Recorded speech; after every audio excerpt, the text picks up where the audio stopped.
Some they say are mad, and some they're just bad.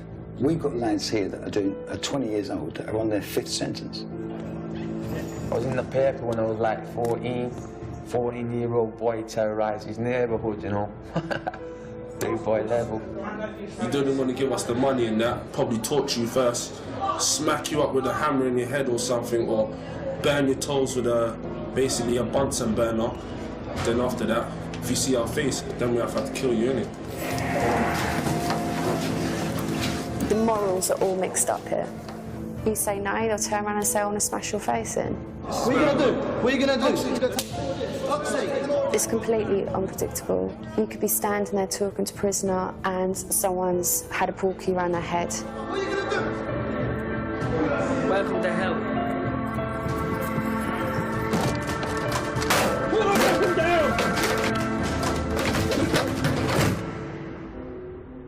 Aylesbury Prison in Buckinghamshire is home to some of the most dangerous criminals in Britain. Murderers, rapists, gangsters and paedophiles are housed here. What's frightening is that the oldest prisoners are just 21.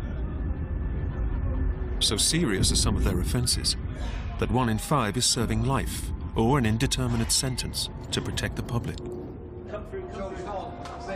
Officers engage in a daily battle of wits to ensure they keep control.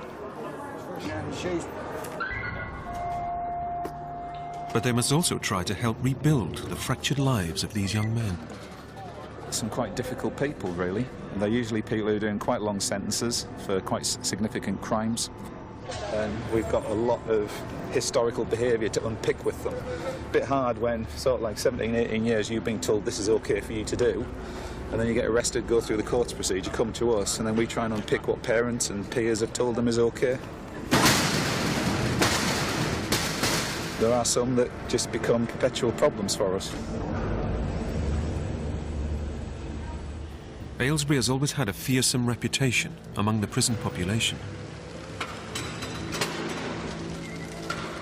In the world of prisons, there is this thought that Aylesbury is the worst establishment ever, and you know, if you go to Aylesbury, you're met by 5 burly screws that are just hanging about with a big club, and all that's going to happen is when you get off the bus, you're going to get clumped over the head.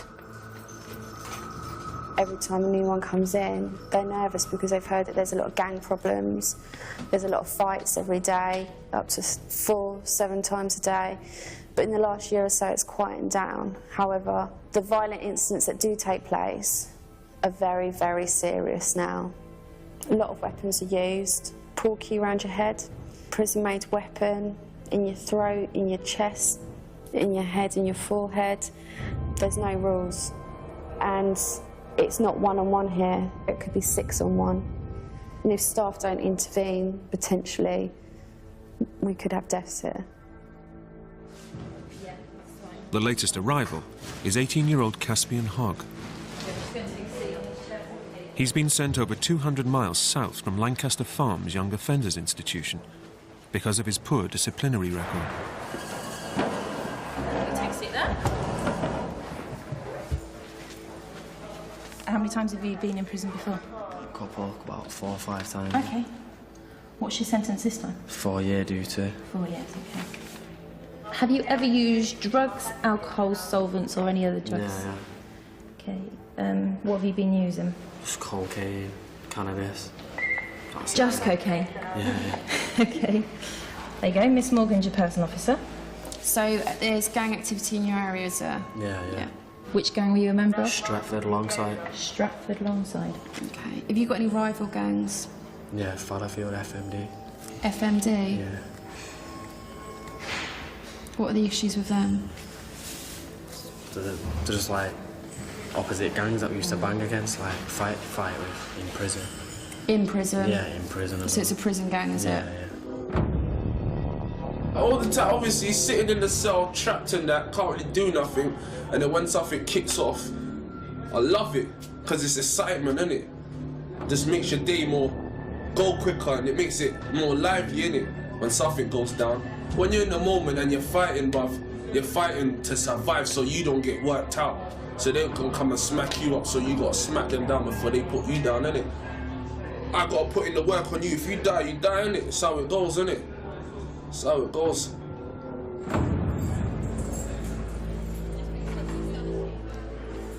We have gang members from Liverpool, from Birmingham, from London, and they'll be rivals. Some have come from the environment where all they know is fighting. Are they open then, this lad? Are they open already? They're open. Yeah, the heating should be turned off tonight. But yeah, it's a bit hot in here. Start my shower kit and all that. It's a new environment, new surroundings. The first 24 hours being in a new prison is the most volatile time. So we make sure that they're settled in and they're okay for their first night here. Gang rivalries mean that scores are constantly being settled. New boys are particularly vulnerable, as they don't know the lie of the land and also need to prove themselves. As soon as an incident is spotted, an alarm is activated. To stop the situation getting out of control, first response officers race to the scene. You got any injuries? No. No? Was it over? No. Oh, come on. No. Must have been over something. What, people come and normally just hit you? I can tell you what it was about now. The lad that's come in, the new lad, fight he was in last week from a lad on E-wing. Yeah, payback. Just saw them both fighting, both of them throwing blows, both stamped on each other's head. Saying hello to each other. You're right. Yeah, fine. Punch to the boot. I think it was anyway. It's probably his elbow. Oh yeah, can you not?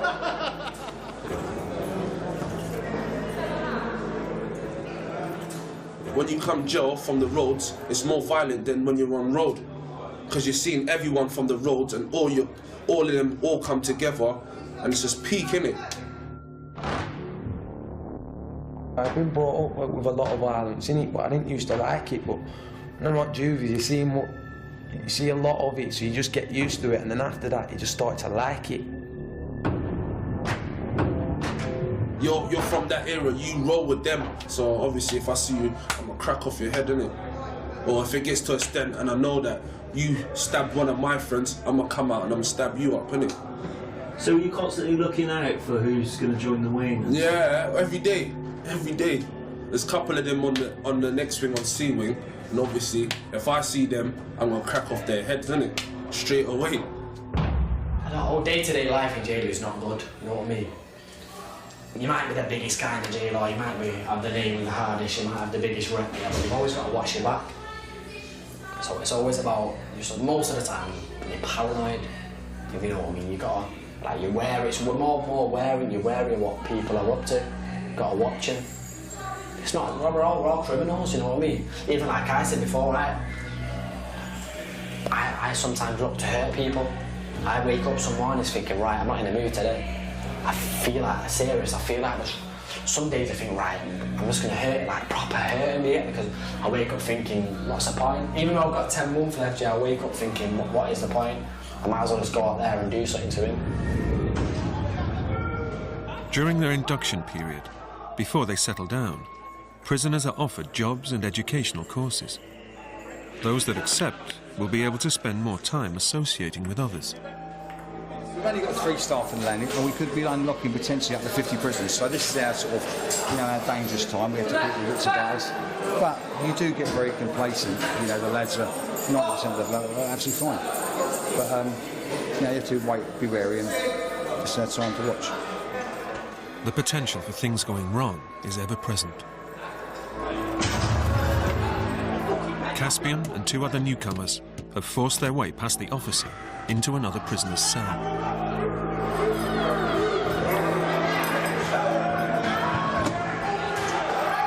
They've got weapons, there's 4 of them there.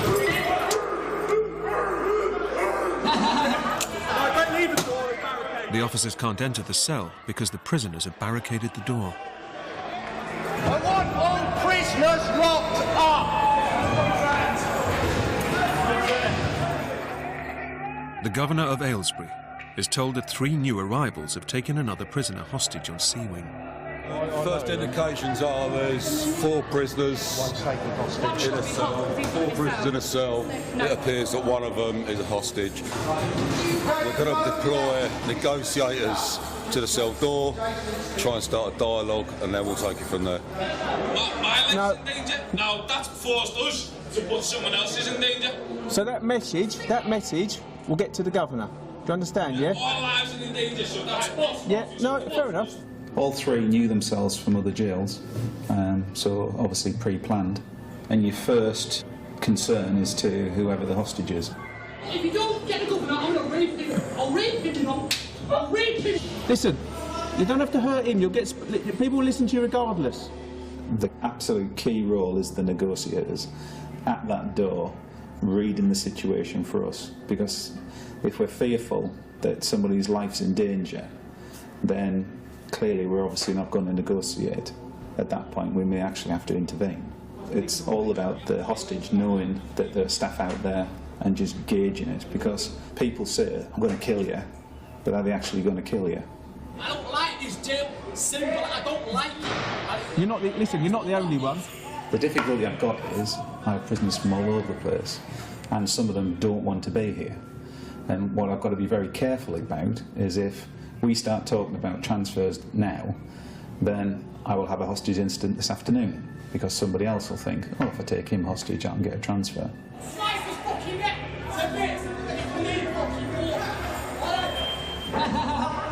Threatening to rape him and cut his neck. Cut his fucking throat. Neck. Cut his fucking neck. I'll tell you straight now, yeah? What's happening, mate? I'm taking it serious, I know. No, everything's been taken seriously. Everything. Trust me on that. It's serious. A crisis command centre has been established by the governor to deal with the incident. It's decided to call in a national control and restraint team. They are trained to tackle situations where lives are at risk. Mr. was seen to have a T-shirt tied around his neck, sat on the bed. They have weapons, which include a plastic knife and some broken glass. They're not happy being down here. They don't feel safe here. They want to go back up north, Liverpool, Manchester way. One of them's only been here 24, not even 24 hours. One's been here about 9 days, all from the same area. They feel under duress from the London boys and stuff here, and they've had enough. The prison's own control and restraint team get ready to go in. They'll move if the situation threatens to get out of control. It's 2 hours since the siege began. Jason Harper is relieved by a second negotiator. She continues to deal with the hostage takers. Listen to me, okay? I'm not going to tell you lies. I've only told you what I know. Like I said... The 40-degree heat is taking its toll. She's collapsed on the floor. The hostage has lost consciousness. Right, turn him on his side. Turn him on his side.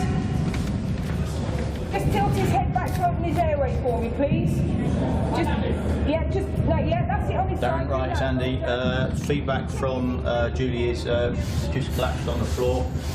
I'm assuming he's fainted. Julie is now talking him through, putting him in the recovery position. The governor is informed of the development. He orders his own control and restraint team to rescue the victim. You've told me you want to come out. I'm just waiting. Once we know how it will happen, things will move on. After 3 hours, the hostage takers finally agree to surrender peacefully. Come where is he? Let me have a look at him. The hostage you let him out first? No, he comes out last. The one in the white T-shirt. What's your name? Caspian. Put your hands on your head. Step out the cell slowly. Keep going. Caspian Hogg, who led the other 2 hostage takers into the cell, is escorted to the segregation block. One of them transferred in yesterday. He came from the segregation unit from the previous jail. Known for staff assaults, known for violence, known for weapons, known for barricades. He's done it all. He's a northern lad who can influence people quite quickly, so I'm guessing that's what's been done. But we're trying to deal with it, so everything will work out in the end. When we get down the seg, we do a full search. Yeah, I'll be taking part in that. Yeah, and the seg manager, so you see getting back. All 3 will be held in solitary confinement until their punishment is decided.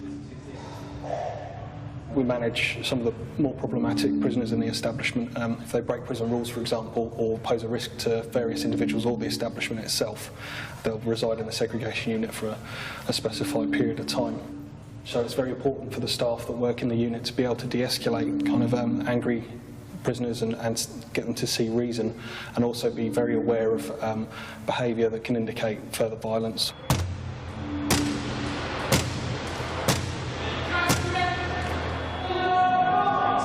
Have you done it? Yeah, it's nearly there, bro. Nearly there. A lot of young lads have said to me they've tried to be hard-working, good citizens, or words to that effect, but they found it too difficult. But they're young lads, you know. The prisoners will be punished for the damage they're doing. And I've just been being too good, yeah, and fucking, I've just been stressed out in it, so I just thought I needed something to do. And I thought to myself this morning, here's my chance. I'm not in my own, just do a couple of things in it. That kid who took hostage today, he's probably the only person I don't like, so I thought, let's get him in it. We didn't do anything to him. He punched me in the face, and I was kicked around in the ribs while I was being dragged around. And then one of them grabbed me from behind and sat me on my bed and held me in like as if he was trying to break my neck. And the other two lads were hitting the door with pool balls and a sock, where they'd smashed my telly up as well. They used some of the glass to put to my throat, saying they were going to cut my throat. And they told me to get down completely naked, take all my clothes off. And they told me they were going to rape me. What happened? Oh, nothing. They're saying we took someone hostage and assaulted him in his own cell, and kidnapped him. So they've sent it out to the outside police, innit? So we're just down on the block at the moment. Are you saying you didn't kidnap someone? Nah, we just barricaded the door. We never kidnapped them. All these thoughts were going through my head, you know. Was I going to live or I'm going to die? I didn't know these lads at all, you know, and it was just one of the most scariest things ever. And why did you do it? Because obviously I haven't had a visit for 6 months and they've moved me all the way up here. So I'm trying to get back up north. I mean, there's only London people here, isn't it? Just obviously I just want to get back up north. These aren't my jails, these. I want to be in one of my own jails. I passed out, and all I remember was them panicking, because they thought, you know, maybe they'd killed me or something. If you keep doing stuff, assaulting officers, they ship you out. You alright, Liam? Good lad. Yeah, not bad actually. Had better days down here.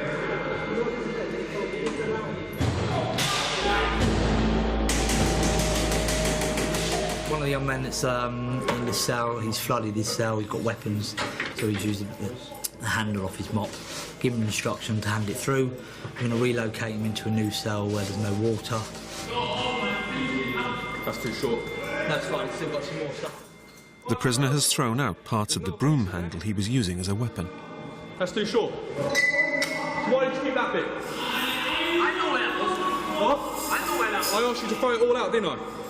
I know where that was. You open it just from the side, yeah? Just open it a little bit, shoot the bolt, then I'll kick it open and go from there.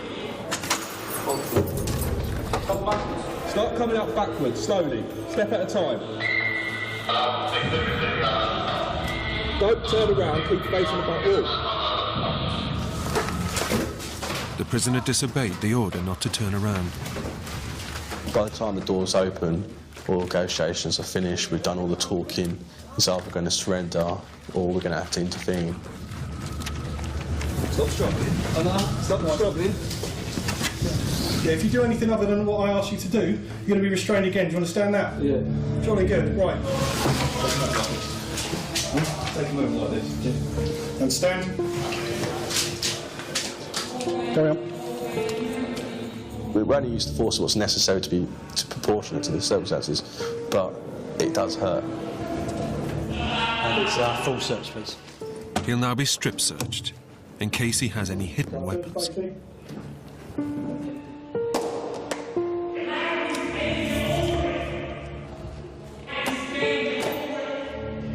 350 degrees. Fucking hell. you have any complaints about the way you've been treated? No. Okay. What I'm asking you for now is to think about consequential of your actions. So you need to think about the right approach if you want to transfer, okay? Because I expect you to get in your bed and go to sleep. Is that okay? We've got to keep them and try and manage them in the segregation unit for quite a period of time. Otherwise, as I say, people will be just taking people hostage all the time, thinking it gets them a move the next day. The mess made by the hostage takers is cleaned up by trusted prisoners.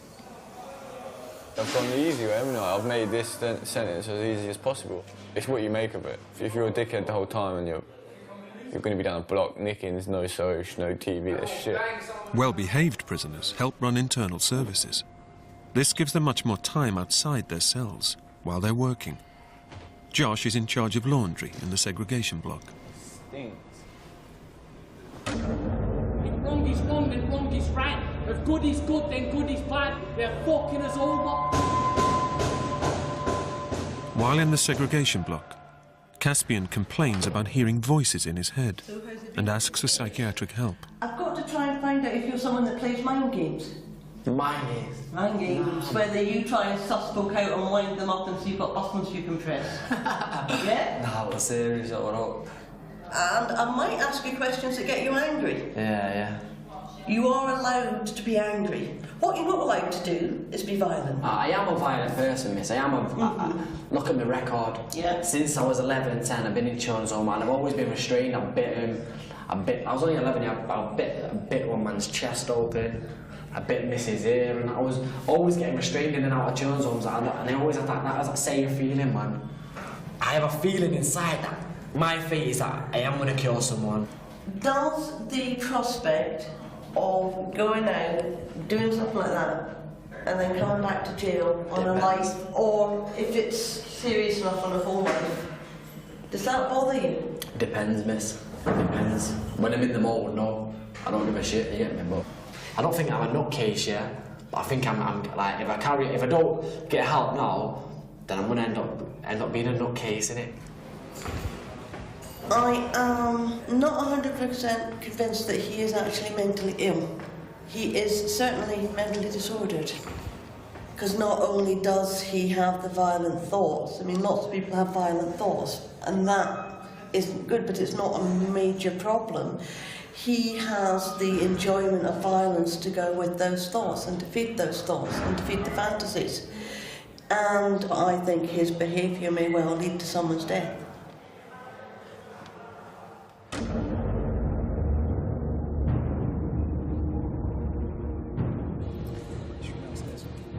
Liam Brennan, one of the 3 accused of taking a prisoner hostage, has asked for a meeting with his lawyer to prepare his defence. Our plan was to just go and grab the kid, keep him there, close the door. It's my duty to not play down the offending, but to try and get an insight into why it happened, how it happened, what your involvement was. Not to absolve yourself from any liability, not to say, look, I didn't do anything. Now, there's a range of sentences, as you know. I'm hoping that the district judge won't have in his mind that additional days are necessary. I can't fuck up. Because I haven't spoke to her mum or the baby for like over a year. And she's just got in contact like a few days ago. And I want to be out for that. And I told her I'm out like the 11th of December 2013. The Crown Prosecution Service decided not to prosecute Brennan, so he now faces an internal hearing. Sit down, Mr. Brennan, please. I'm a judge, nothing to do with the prison. Do you understand that? And I think you're represented today by Mr. Hammad. That's right, is it? So, yes. Can you identify yourself, officer? Officer Hartman. And you're the reporting officer? Yes. So, on the 29th of May, it said you detained a person against his will. Guilty or not guilty? Not guilty. Mr. Hammad? What was the most amount of involvement that you saw Mr. Brennan do? He spent a lot of time talking to me at the door about why they were there, what their intentions were. I don't wish to put any words in your mouth, but I'm suggesting to you that he didn't threaten any force or use any force upon Mr. Is that correct? When you were in there, did you make it abundantly clear to Mr. Harper that you were happy to cooperate with? Well, you're leading him, aren't you? I have. Well, don't, please. You're aware of the law about joint enterprise, and it's rather like the getaway driver in a bank robbery. He's still nonetheless guilty of an offence of robbery, although he doesn't actually go into the bank and help himself.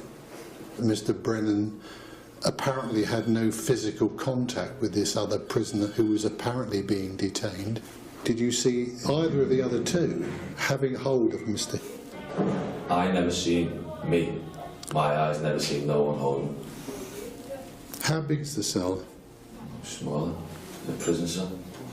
Well, I find it absolutely inconceivable that you can say that you're saying that didn't happen then, because it couldn't have happened without you seeing it, could it? I'm not saying it didn't happen. All I'm saying is I never seen it with my eyes. I was the opposite way. As you heard off Mr. Harper, I was speaking to Mr. Harper for quite a long period of time. It's totally and absolutely clear to me that you three were all in this together, and don't have any hesitation in finding you guilty. I impose 32 additional days. Do you understand all of that? I understand. Thank you. These proceedings are finished. Thank you. Why do you think it never got mentioned in there that the guy was stripped and threatened with rape? That surprised me. It surprised me, but, you know, happy days, innit? The police did not proceed with criminal assault charges because the hostage was too frightened to testify. When prisoners are in segregation, privileges, including television, are withdrawn. Huh? What was that? Brennan is refusing to go back to his cell unless he's given a TV, so he can watch the England versus Ukraine football match. I can't hear you. Already sentenced me. Already sentenced Decided you? to keep me down here for another 2 weeks, yeah. I was telling and all that. So obviously I might as well just get him all the trouble and just... I don't want to see you down here for any longer than you need to, because actually you're quite decent. I am. I would rather go and get you some activity pack or some painted by numbers or ask education for something. We'll get you settled. That's me, Liam Brennan, yeah. Asking for education.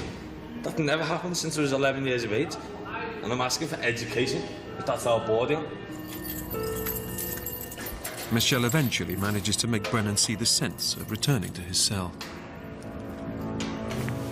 For his part in the hostage-taking, Caspian has 38 extra days added to his sentence. Caspian, the last chance to walk yourself out, or we've got to take you out. Caspian, The officers try hard to reason with him, but he refuses to return to his cell. He'll be held in segregation until the governor decides it's safe for him to associate with the other prisoners. Caspian, if you do not follow instructions, you will be restrained again. Do you understand? Okay? No one will ever beat the system. There's a regime, there's procedures, there is laws that you have to follow, whether you're a prisoner or you're a prison officer. No one will ever beat this system. On the outside, you class an 18-year-old as an adult. In here, they haven't matured into adults. Some can be easily influenced by others. They can get themselves in trouble. Go now, I'll get the nurse to come and see you, yeah?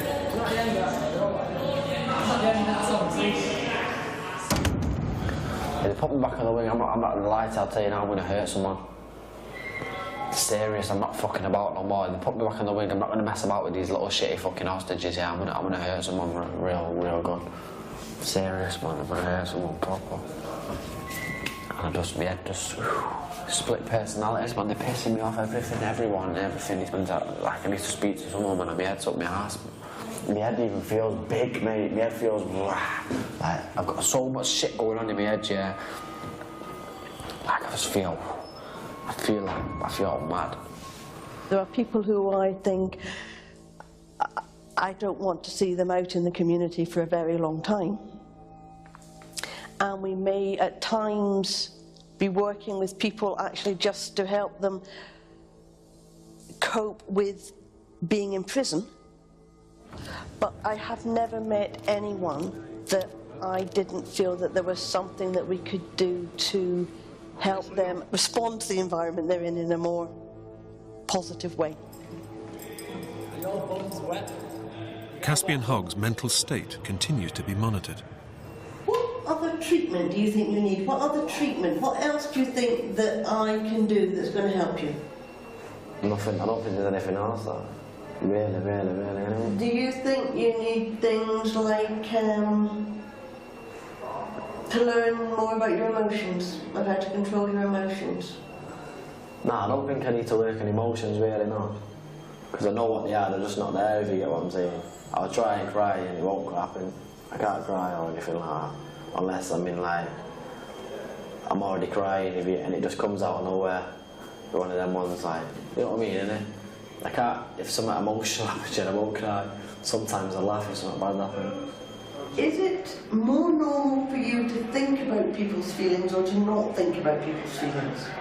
Depends when you get me. Now, this is me, yeah, I'm chatting to you on a level, yeah, saying that I do like you, get me, but if you caught me on another day where I'm in a mad mode, yeah, because like I say, with that vision, yeah, then that's when it is. I don't look at things right, man, I look at things in a different, psychotic way. And since I've been a kid, I've never been one, I've never wanted to be a policeman, a fucking anything, do you get me? I've always had this, even since being 8 and 9 and 7, like, I always wanted to kill people. My dad ended up getting murdered when I was about 6. And it's crackers, man, it's sending me, like, it's all fun, like, fuzzing round and shit in my head, man. On Thursday? Yeah. Got an appointment to see the psychiatrist? Yeah, that's nice. Yep. Nice. I don't know what time it's going to be. Yeah. It is possible that he'll prescribe you some medication. I'll be happy if he gives it me, but if he doesn't give it me, then obviously I feel like mad, innit? So it'll piss you off? Yeah, it'll piss me off, innit? My personal belief is that we're not born evil. We learn from our environment and from the world around us how to react to that world. And if there are some people who learn that the best way to act with the world around them is through aggression or violence. Special Daddy, how much do I love you? And then when you open it like that and it says, this much, you get me? Because his father was murdered when he was 6, Caspian is very conscious of his role as a parent. I don't want my son to grow up and be put in situations that I've been put in, do you know what I mean?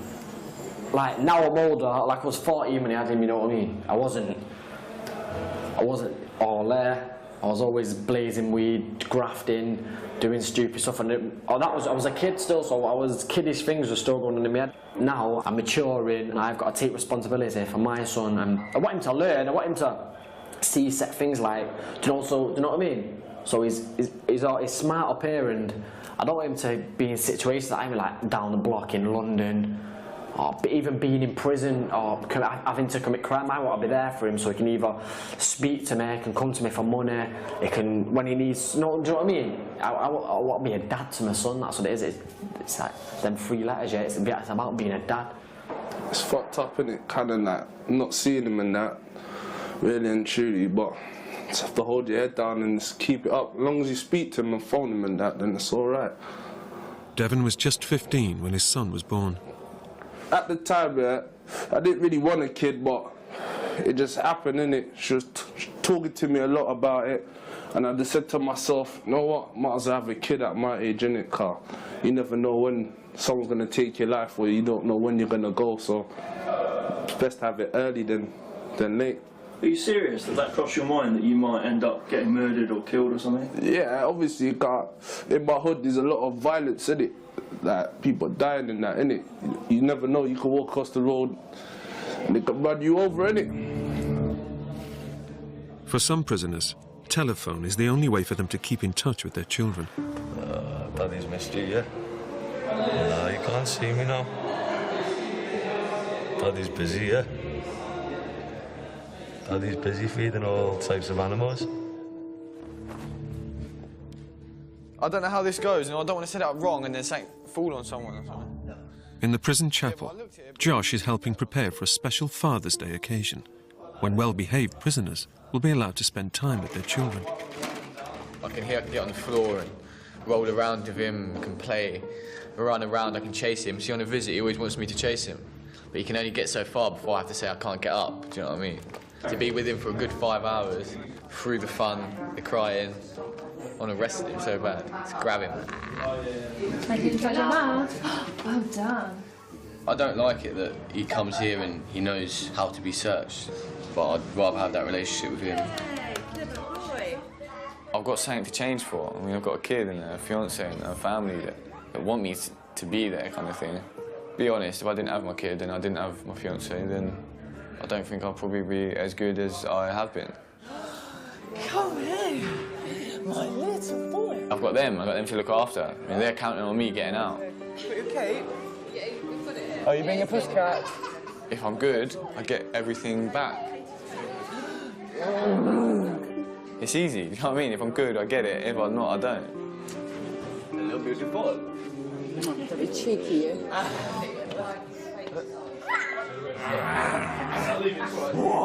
I missed his first time he kicked a football, the first time he was running around, first time he said a sentence. I've missed taking him to the park, I've missed him coming out in nappies, now he goes to the toilet, now he's a big boy, he thinks. Do you know, it's things like that, just everything. I've missed everything. I want to be there to put him to sleep, to wake up with him. Do you know what I mean? He sneaks into his mum's bed at night. I want to be there when he does that.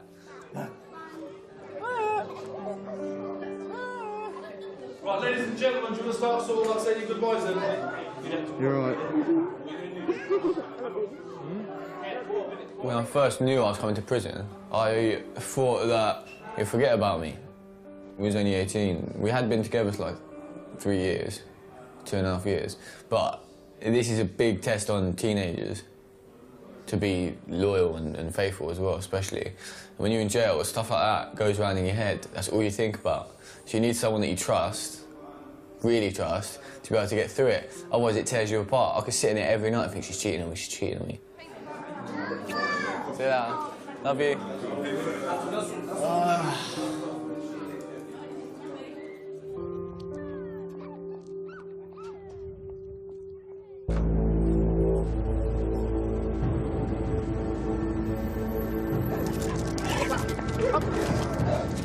Specialist dogs have been called into Aylesbury prison to hunt for drugs and other contraband items.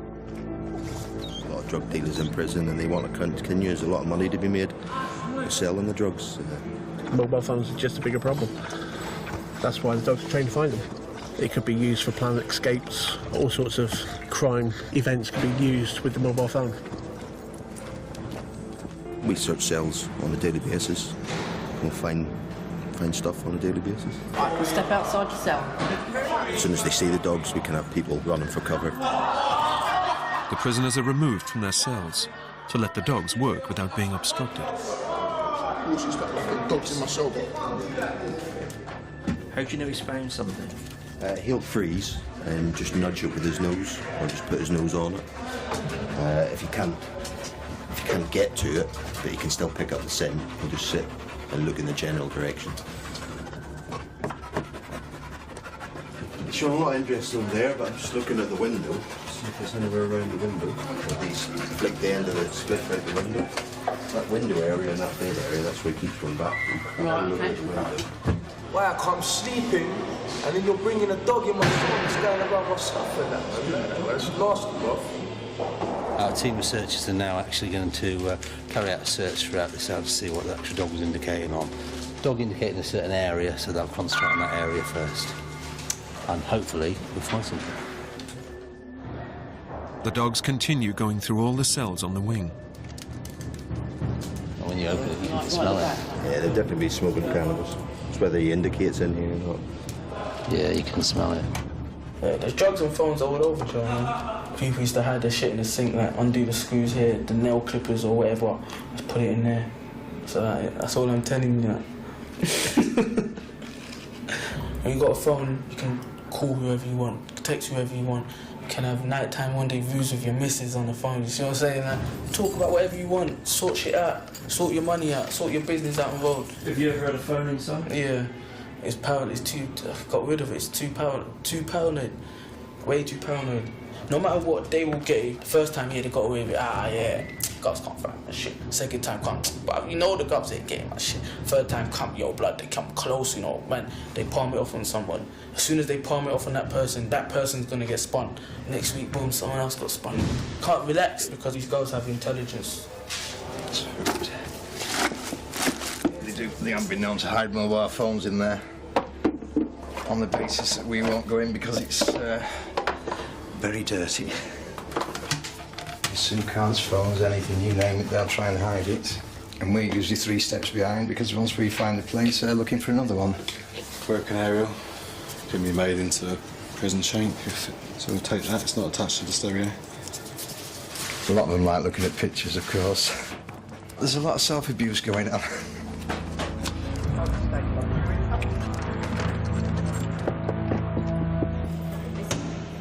We went into the cell, and inside this one, mobile phone, charging, paraphernalia. So we sent the teams back in to check them again. We found a few little things, and more importantly for me, it's been about asserting our control and letting prisoners know that we can do this whenever we feel like doing it. And it's interesting to see some of the reactions of some of the prisoners who clearly didn't like the idea that we're actually going to have a dog go around their cell. 5 weeks after taking a prisoner hostage, Liam Brennan is returned to his old cell. Stay to me, bud. All my clothes are wet. That's not a problem, we can get that, that's not a problem. When the picture of my babies and that, that's not right, that is it? What's that? Dickhead. What's that? You actually getting you're the problem. If you've got a problem with me taking that kid hostage, you come in and do something. Liam. Like I just told you to when you was by yourself. Liam. Otherwise, fuck off. Liam. I think this is all acceptable. Picture's wet, and the boxes and socks wet. And he tries to tell me that's acceptable. I wanna see it, I wanna see cell someone. would have had to be searched. I think that's a search, that is a search. Come on, be serious. So that was stuck together. the next day, that that padlock that you saw in your cell, Yeah. that would have been put on there, and we have not unlocked this cell for 5 more weeks. problems in there. He was going to start chucking things back on my face. I wasn't And here. what I do you want me don't to know do? what was said, but is there any point getting in more trouble? No, obviously You've not. just But, you know, literally I'm going to let someone come on fucking here. tell me. That's justified. I know, but you've literally just come on air. The best thing to do is to keep your head down. At the end of the day, the impression that staff have got who have just come on this wing to work is that you're Liam Brennan, you've taken another prisoner hostage, and you've caused problems down the seg gobbing off. That is the only impression staff have of you. Do you see what I mean?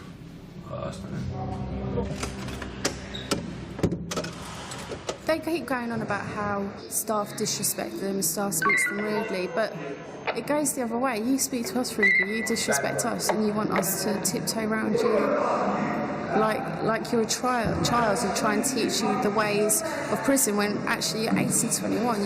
You should know how to be an adult, you should know how to respect people. Good behaviour can lead to prisoners being moved closer to home. When I ring Tasha in the morning, I hear seagulls and stuff. And then when I go to Lewis, she'll be down the road, and it'll be like we're under the same sky now. That's what it feels like, do you know what I mean? We're at the same place, I'll be able to see or hear the same things she's hearing. I still feel that I'm going home soon. Josh will finish his sentence nearer his family. Keen to stop his violent behaviour and get back home, Caspian has agreed to take antipsychotic medication. Stops whatever's going on in my head, yeah. Is it working? And in way, it's not proper like. I wake up in the morning with my dots on the pillowcase where I've been slavering at night time. And I got a pillow, man, I forgot about that as well. Do they make you feel better though? Are they stopping the thoughts? Yeah, they are stopping the thoughts in ways, but it's the way they make you feel. I like that feeling of being a bit like twisted, yeah, but this, it makes you like a mad medicated weirdo. like it's some sick medication that they got me on. It's not good, man. The violent fantasies, the violent thoughts, the wish to commit particular murders, to become notorious for them, have now diminished greatly, and he's actually reporting that those thoughts have gone, to the extent that sometimes he feels his head is just empty. What I would be hoping to do with him now is work with him so he can recognise what was happening, and if he feels violent thoughts coming back, what he can do to gain help at that time. 90% of the prisoners we get here, they just knuckle down, do what we ask them to do, the odd blips here and there, and that's it. But there's the remaining ones that are the ones that really are the problem ones for us, and probably cause 90% of our issues. They just don't want to settle down. They're constantly rebelling against what we want them to do. They're constantly trying to arrange things to happen in the jail and trying to disrupt what we're trying to do.